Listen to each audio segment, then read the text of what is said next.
Мінеки достар, мен деген Бангалордың әуежайына келіп алдым. Жаңа ғана түстім, әуежай деген вообще бөлек екен, өте әдемі. Қараңыздаршы, қандай керемет болып тұр. Біздің Алматы деген, Алматының әуежайы, Астананың әуежайы ойнап қалма деген соң, өте керемет көрініс. Ұнап жатыр. Жоғарыны көрдіңіздер ме? Қандай әдемі. Өте әдемі қылып жасалған ғой. Қазір енді маған автобус қай жерден жүретінін тауып, сосын маған, короче, хостелге бару керек. Хостел деген Бангалор әуежайынан примерно 34-35 километр ары қашықтықта орналасқан. Мінеки, осындай әдемі де керемет әуежай.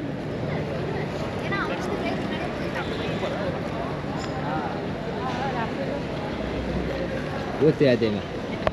Осындай керемет әуежай. Аэропорт. Ауа райы керемет болып тұр. Жылы. Так. Бізге енді автобус табу керек. Солға қаратай бұрыл деп тұр. Қазір сол жаққа бұрылып көретін боламыз. Автобус қай жақта екенін. Бұл Үндістан. Үндістанға екінші рет келіп жатыр, достар. Welcome to India.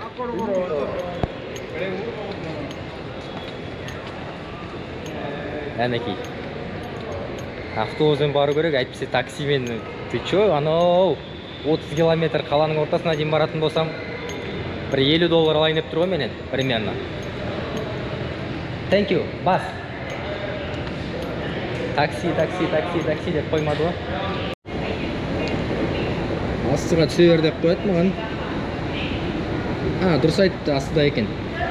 Мына жерде Busway 1 and 18 деп тұр. Міне мына бару керек.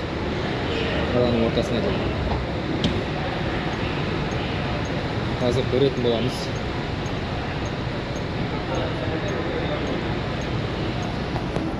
Excuse me, sir.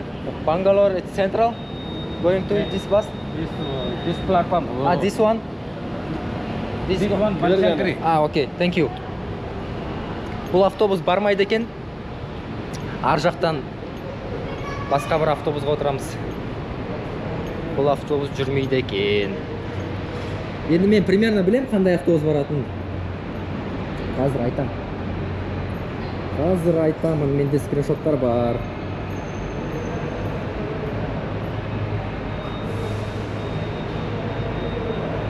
Kia 15 барады екен.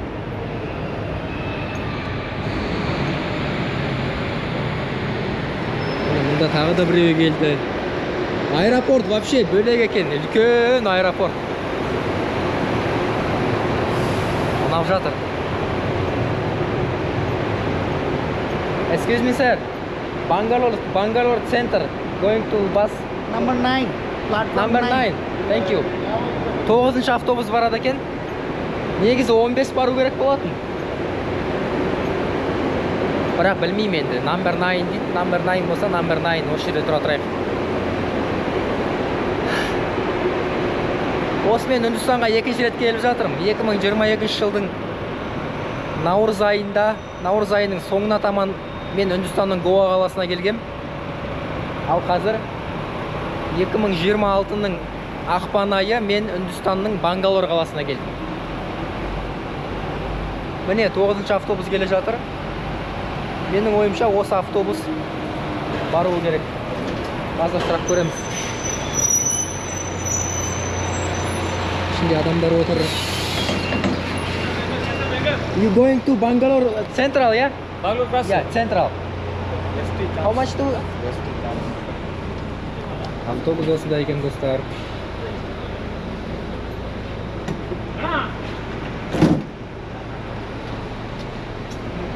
Я. Енді билет қанша болатынын білмеймін. Отыр деп жатыр, отырса отырайық. Местный local people. Excuse me, how much the ticket in Bangalore Central? Ticket. One person. Өкінішке олар ағылшынша білмейтін сияқты. Қай жаққа отырамыз? Maybe мына жерге отыра салайын ба?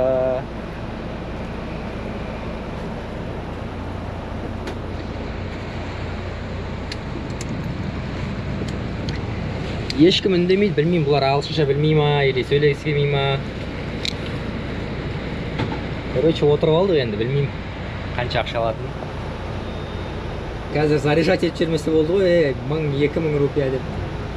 Примерно бір 300-400 рупия болу керек ары кетсе.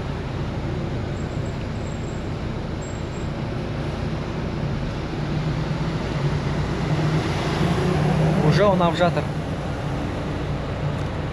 Бангалор дейтін. Ал достар, мені бақылап отырыңыздар, алда қызық болады.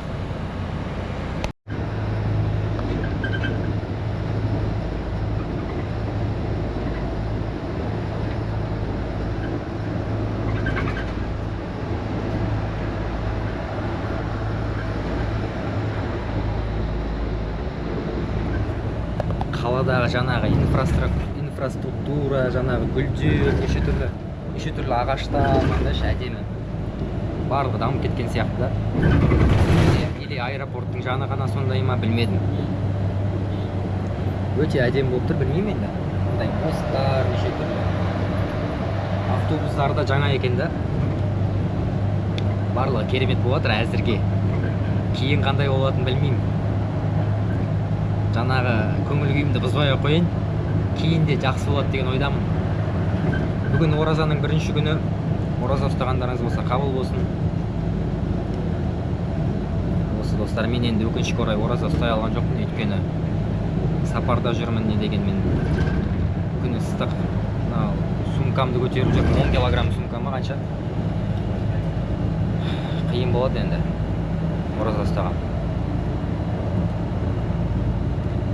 Осы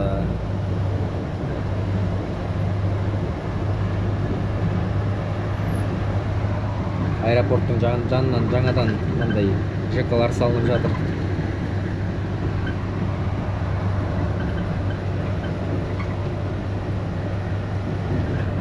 Бұл Бангалор андай қала сияқты, андай тыныш қала сияқты да. Дамып кеткен, кішкене инфраструктурасы әдемі, сондай дамыған. Мумбай, Дели сияқты емес деп ойлаймын, өйткені ояқта пипілдей береді. Ал мына жақта что-то тыныш, или кеш болғаннан кейін ба, немесе аэропорттың жаны болғандықтан ба, білмедім.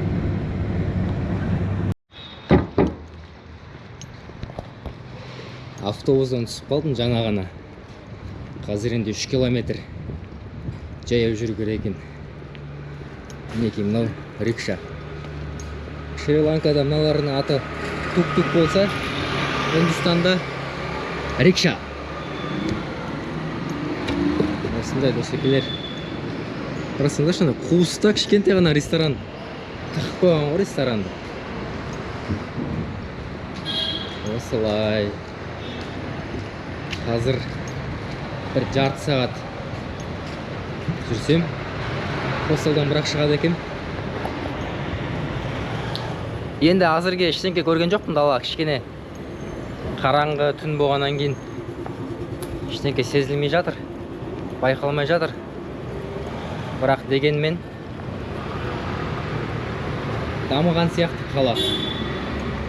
Бәрі бір сезіліп тұр. Бұлама айтып ма? Қызыл жанып тұр, қалай өту керек екенін білмеймін, бірақ мына жолдан.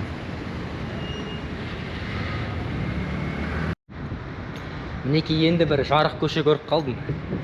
Мынандай үлкен офис па бірдеңке.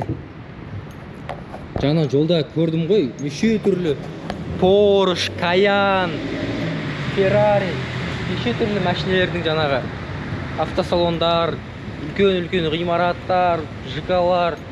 Бангалор деген керемет дамып кеткен екен, Үндістан деген. Бұл тем более астанасы емес қой. Просто простой бір қала, Бангалор дейтін. Мінекей Nissan, Toyota андай. Мына жерде еще ЛРТ бар. Еще тағы да ЛРТ салынып жатыр, аэропортқа қаратай баратын. Бангалор дейтін біраз дамып кеткен қала екен. Өте керемет болып жатыр. Әзірге керемет болып жатыр. Достар, қазір енді хостелге барайын.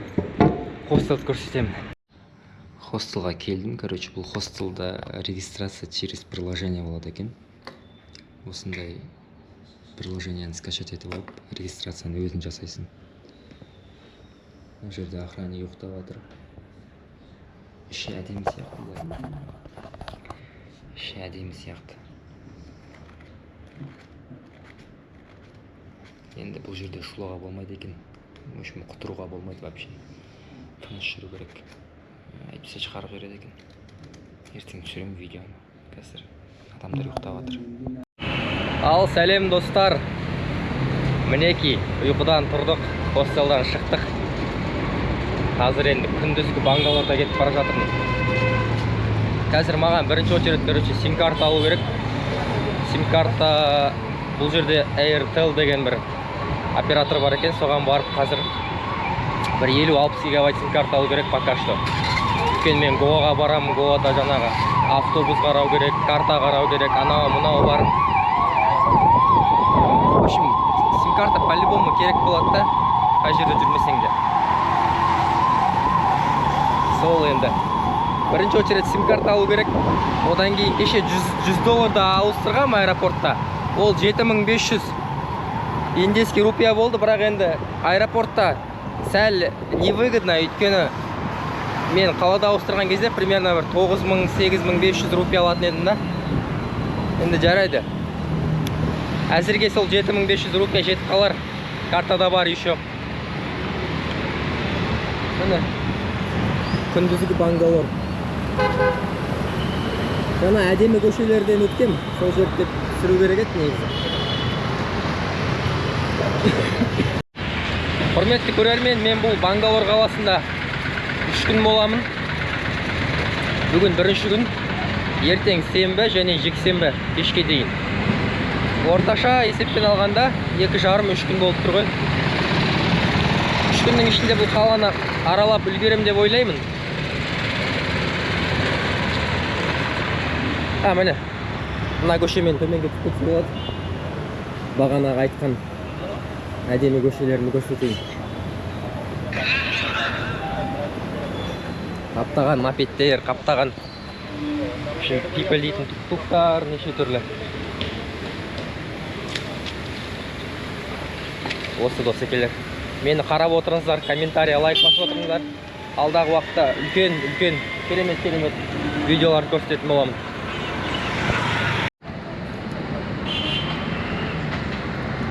Бұл қала сәл дамып кеткен сияқты да. Мына жерде адамдар мүлдем саған қарамайды екен. Мән бермейді. Барлығы емес енді. Ішінде көбісі тесіліп қарамайды екен. Мен Шри-Ланкада жүрген кезде көбісі тесіліп қарайды маған. Ой, турист жүрма деген сияқты ше. Кейбіреу қарайды, кейбіреу қарамайды деген сияқты. Енді 1,5 миллиард халқы бар Үндістаннан не күтесің? Осы. Менің хостелім алдыдағы қиылыста орналасқан. Дәл үлкен бір торговый центрға қарама-қарсы.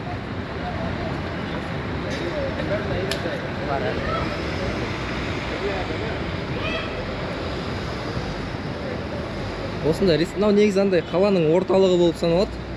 Неше түрлі ресторандар, андай торговый центрлар, Чайнатаун, қытайша жаңағы қытайша жазылған ресторандар, кафелер.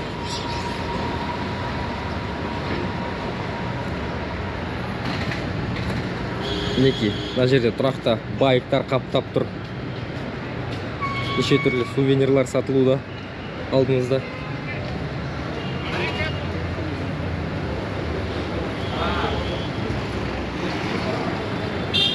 Бұл Үндістан. Қазір мен енді мына жерде торговый центрға кіріп біраз тамақтанып алайын.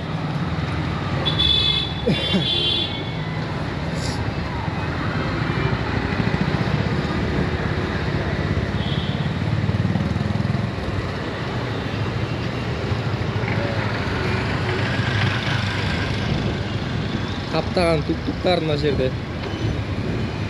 Мындай адамдар отырады. Киімдер сатып. Міне менің хостелім осы.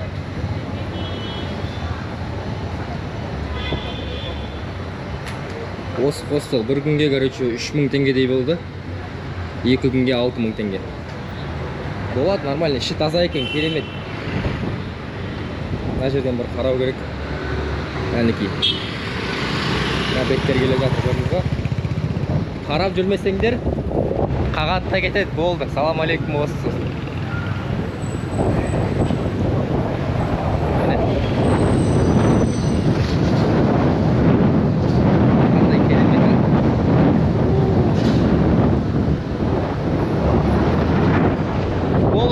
Достар, Үндістан. Сендер ана TikTok-тан көріп жатқан Индия емес, бұл Атури біздің көріп жатқан Индия. Бангалор қаласы, Индия.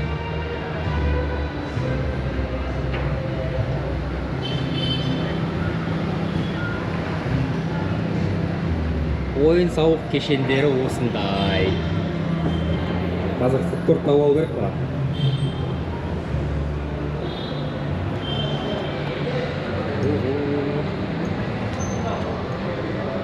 Мына жерде Гонконг дейтін ресторан бар екен.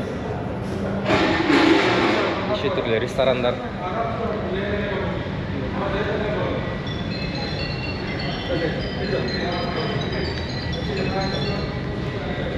Жоқ, біраз дамып кеткен екен, Үндістан не дегенменші.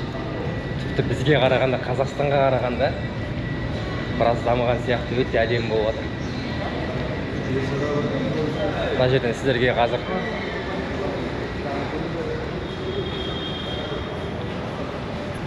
мындай кішкентай шағын бір фонтан бар екен.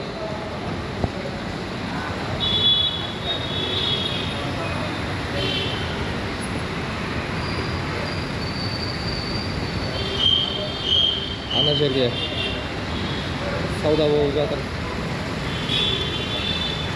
Мына жақта камераға түсіруге болмайды дейді, неге екенін түсінбедім, неге болмайтын.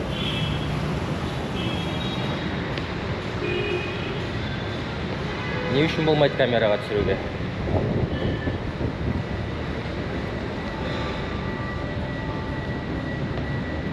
Үндістер өздері андай ғой, қолдарына кішкене бір белік түссе, сонымен қолданып қалғысы келеді да. Міне, лифт бар екен, осы лифттен жоғарыға өтіп кетейін.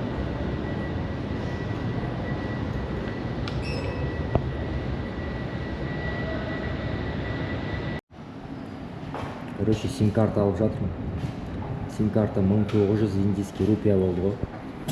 Бұл деген примерно бір $20. Ойлайсыңдаршы, 10.000 теңге бір сим-карта, 19 күнге. Не деген қымбат Индияда. Міне осындай сим-карта. Білмеймін, мен алдап жатырма. Бола берсін, главное, интернет бар, на связи болсақ болды ғой.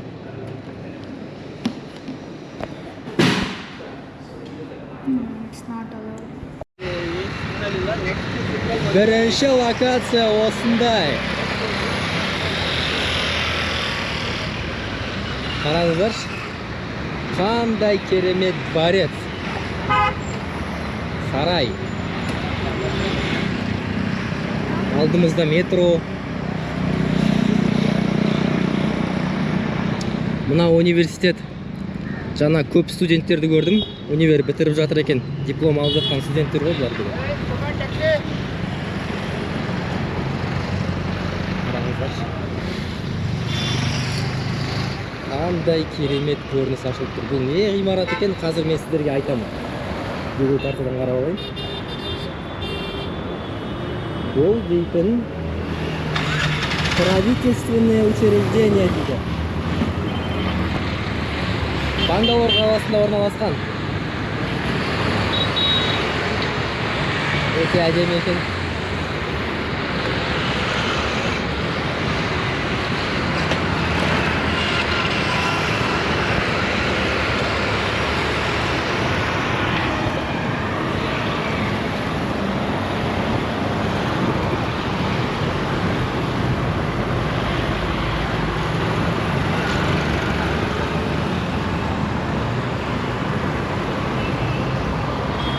Бірінші локация осы болды, бірақ жолдың ары бетіне қалай өту керек екенін білмеймін.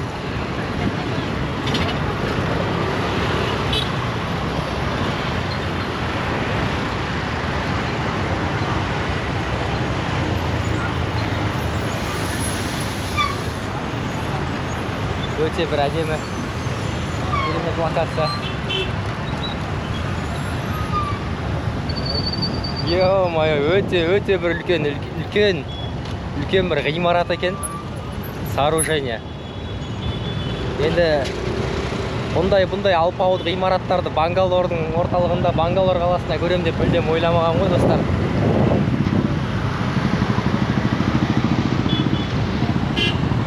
Егер де Үндістанға келіп жатсаңыздар, оның ішінде Бангалор қаласына міндетті түрде осы локацияға келіңіздер. Керемет локация, бұл дейтін правительственное учреждение. Атын қазір сіздерге айтам. Аты Витхана Саудха.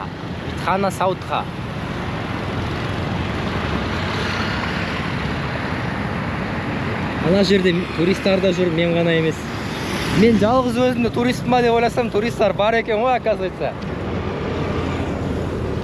Туристар бар екен.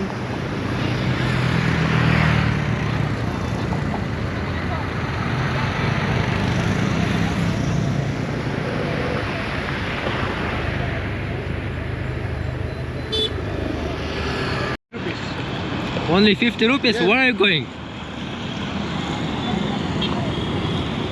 No, brother, thank you. I am traveler, it's not money. Ақшасыз саяхаттаймыз. Thank you, brother. Маған келіп тур-пихать етіп жатыр. Мен бұндайларды алмаймын ғой енді, мен деген ойбой Европадан келген бір бай турист емеспін. Біз деген просто жаяу жүріп, осылай саяхаттаймыз.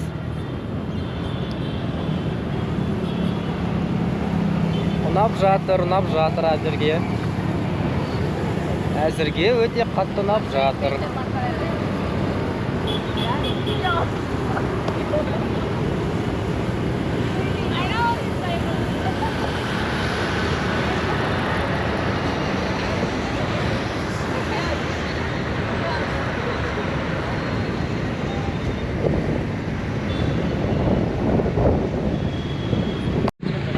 Осы енді бәрін ескеріп, бір чемодан киім әкелмегеніме шүкір.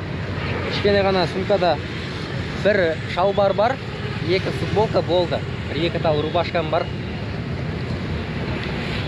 Ал енді маған мына киімдер тастау керек, лақтыру керек, немесе бірдеңке қылу керек. Өйткені өте ыстық. Жүру маған шыдаудың өзі мүмкін емес мына ыстыққа ше. Жаңаған ана көлеңкеде отыр едім ғой, ана жерде. Сол жақтан келдім, мына жаққа бір 5 минут болды видео түсіріп тұрғаныма. Мен уже басым ауырып, тіпті мынау камераға қарай алмай тұрмын. Сіздерді көріп тұрған жоқ, мен өзімді көріп тұрған жоқпын камерадан.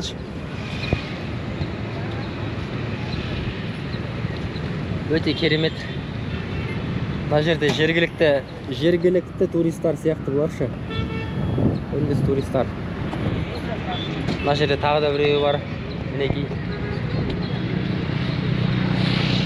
Енді көп емес, бірақ бірең сараң әйтеуір бір туристический жерлерде бір-екі туристар бар екен. Қатты көп болмаса да.